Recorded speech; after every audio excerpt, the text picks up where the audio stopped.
There's support forums that you can get from the remotehams.com, and going into the support forums, you'll see all kinds of questions. You can ask your own, and it's just like any other forum or reflector that you went into. You can ask questions, get answers, find out legal questions about operating in foreign countries, all kinds of stuff. Okay, so let's have some fun. Let's take a tour of the RC4 program on the laptop, and that's this one. I don't think I brought it for my Android phone, but I can kind of show you. It's kind of the same thing. There's different screens on the Android, so I'll have to look and see if I have my, maybe, are we supposed to take a break sometime? Take a break. But when we get to that point, I will. So let me go to, here we go. Let me go to Remote Hams, and let me turn the audio back up here.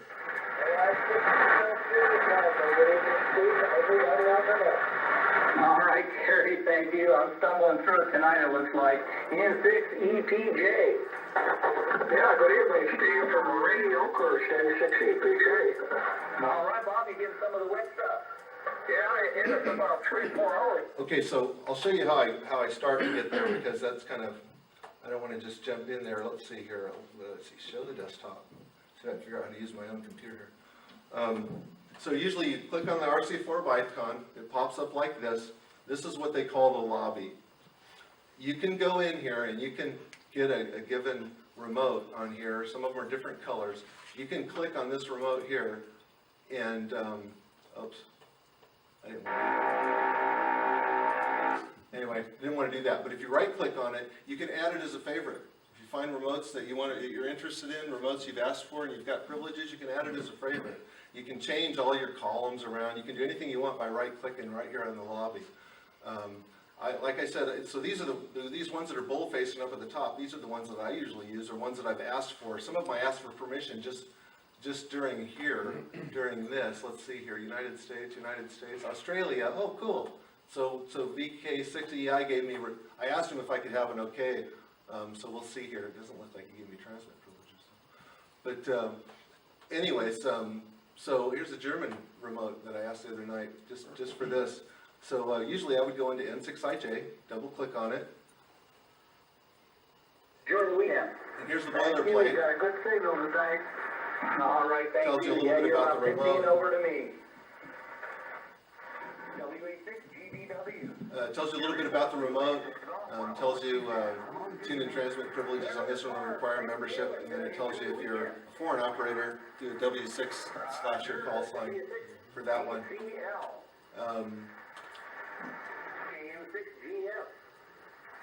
Well, I already missed my check-in, so let's try a different remote. So I can close this remote right here, and then I can go over to a different one. Let's try the one in Germany. Uh-oh, this one's telling me I gotta, oh, there we go. See, power. Oh, it's awaiting membership, so he didn't let me. Okay, I thought he did when I saw it on there. But, okay, well, one of the things when you first come onto a remote, you'll notice that there's a waveform up at the top.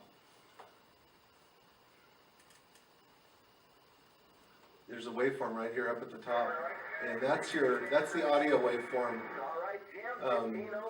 You can adjust it either here, like that, and then you can, in this remote, you can click tune, or you can go over here and you can pick your frequency format in kilohertz or in megahertz. I usually just use kilohertz, so if I wanted to go to the noontime net, I'd go 7268.5, hit enter, and it would take me to 7268.5. And then since I changed bands, or went more than, 50 or 100 hertz, you want to go ahead and tune. So now we're on 40 meters. You can also, there's so many different things you can do on here. When you first start off, here's where you upload your amateur radio license. If there's a new version of the program, it'll have a little message over here that'll say new version. If you go over here to options, this is one thing that you may need to do. What you might find out, let's see here, well, since I'm on this frequency here, if I try to transmit, it's gonna, well, let me see. Let's see what it'll do here. I don't know, because earlier I lost part of my audio, but.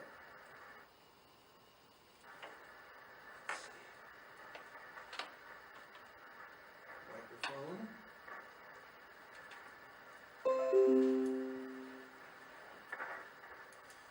Alpha Golf 6 India Sierra, testing, 1, 2, 3. Well, I'm not seeing any audio coming out of there. But when you transmit and you have your audio settings at a certain point, here's your microphone control.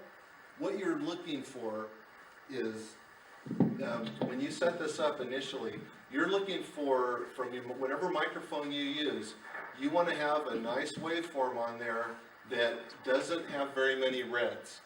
It'll have black and green, but if it goes to red, then you're going to overmodulate and flat top. So that's the only thing that you have to worry about. When you first set it up, it'll tell you to go here, options, audio device settings, and this is where you can test your speakers and listen, and you can set your volume level, you can test your microphone and set it.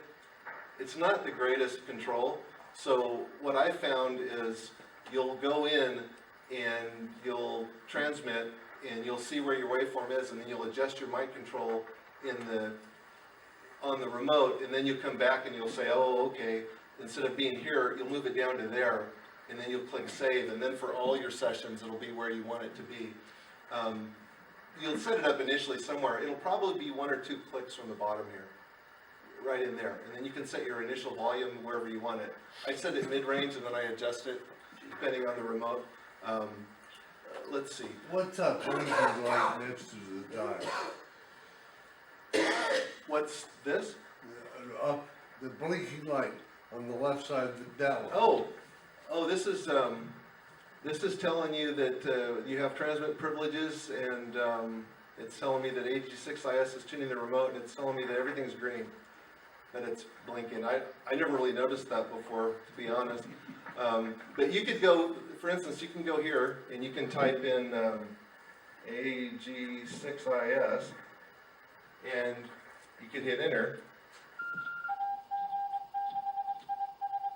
So that went out over the air, and it tuned for CW, and then it changed it to CW. So then you got to go back and get everything put back the way you want it. Oh, I see. You can fine tune it here, or with these carrots, or you can go here, and you also have a if you were going to do split, you've got your 2 different frequencies for split. This one is a TS480. So I've got a couple TS480s, so I'm pretty familiar with playing around with them. If you hover the mouse over any of these things, you'll see things pop up, like right here, you see all that stuff pop up. Well, this is all stuff you have the capability of doing.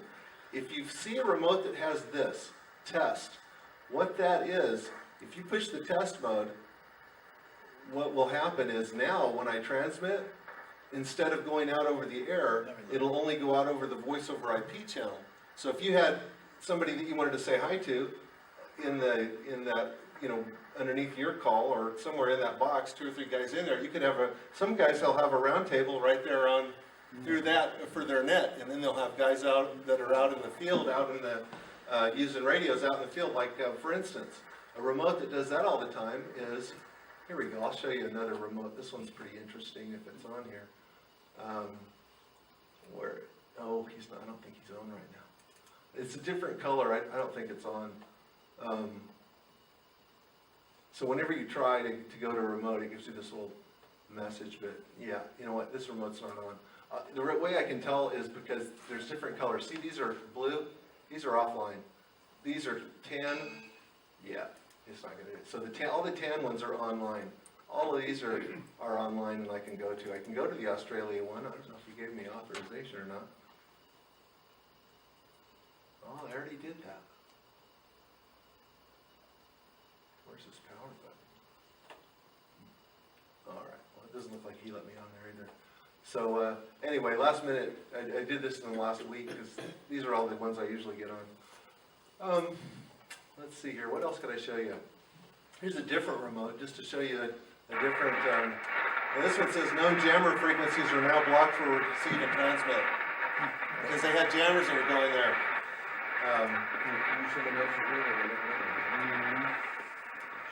So this is an ICOM 7600, and you'll see it has a little different controls. There's some different things on this one. He's got it set up a little bit differently. But this one we can also go to, whoops, now, see I violated the first rule. Why is that blinky red? There's somebody else already there. M6JFJ is there. And so I'm going to ask and wait a second. You know, so when I click that ask button, it puts this message over here in the chat room window. May I tune the remote? And so I'm waiting and I'm waiting a little bit. And he's not saying anything. So since he's not saying anything, I'm going to go ahead and finish doing what I started to do here.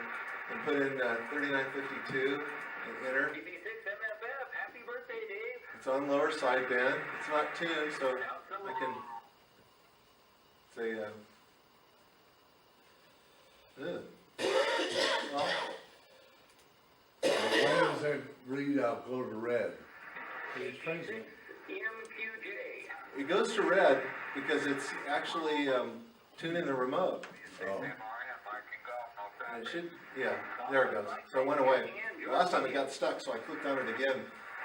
If you click on transmit, sometimes there's a lag. Like right now, if you look up here, it says delay, 0.25 seconds. You can double click on that delay and it'll reset it. It'll reset the connection and you'll get the delay down really low. And then you can try to get a check-in, but there is a 0.15 second delay, so sometimes you'll try to transmit, you'll click transmit, and you'll try to talk to somebody, and they'll miss you, or they'll double with you. So you gotta kind of, your timing's gonna be a little different on a remote. Once they know you're on the remote, it's okay, then they give you extra time. Here. Well, he's not asking for limited power stations, I could probably come in on limited power. But, okay, so, see how the waveform is coming in? It's coming in a little bit, so good signals.